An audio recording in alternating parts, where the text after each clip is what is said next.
Something that we really need to do in this society is redefine bravery. In this video, we're going to talk about one of the best ways that you can exhibit bravery by asking for help.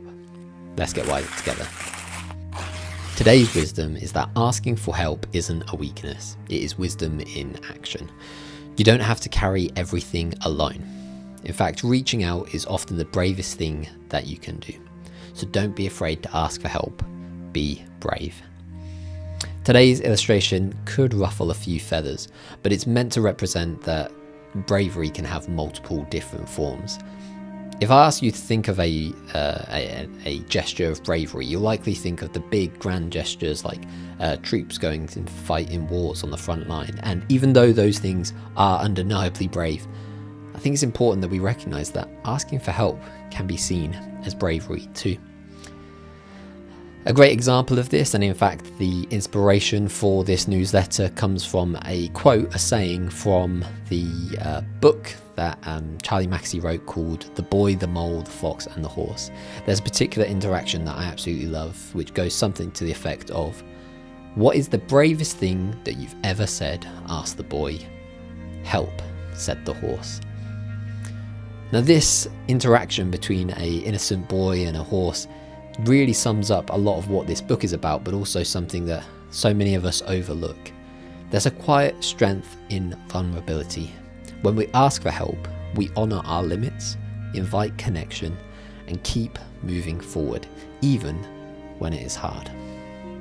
Let's unpack this further with today's explanation. I've mentioned that society often perceives bravery as a particular thing. We live in a society that often praises independence and stoicism, and so it can feel uncomfortable to admit when we need help. The truth is that nobody does life alone. Asking for help, in fact, shows humility, sometimes courage, often emotional intelligence. In fact, some psychologists have found that people consistently underestimate others' willingness to help.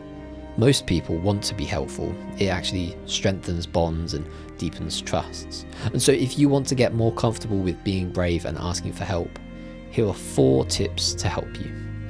Number 1, notice the resistance.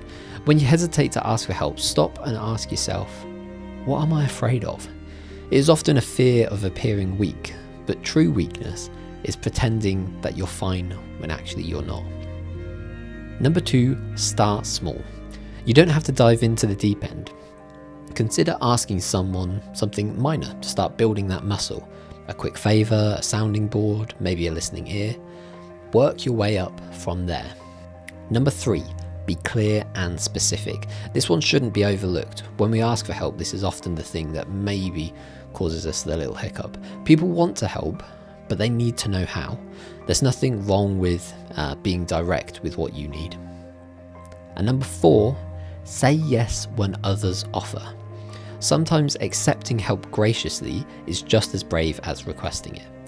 When someone offers their support, remind yourself that if you turn them down, you're depriving them an opportunity for them to bless you. So pause for a moment and ask yourself, is there anything I need help with? If you do identify anything, and actually you think that these videos or the Wiser newsletter could help you with that, please let me know. Drop a comment with something that you're currently facing, or consider emailing me at michael@wisdommadeeasy.com just to let me know what the thing is that you're facing at this time, and if you feel like there's something that I can do to support you with that. Let's dive into this a little bit deeper with today's reflections. I've got 3 questions that I encourage you to journal through. Number 1, when was the last time that I truly asked for help? What held me back? Number 2, who are the people that I can turn to, and do they know that I trust them?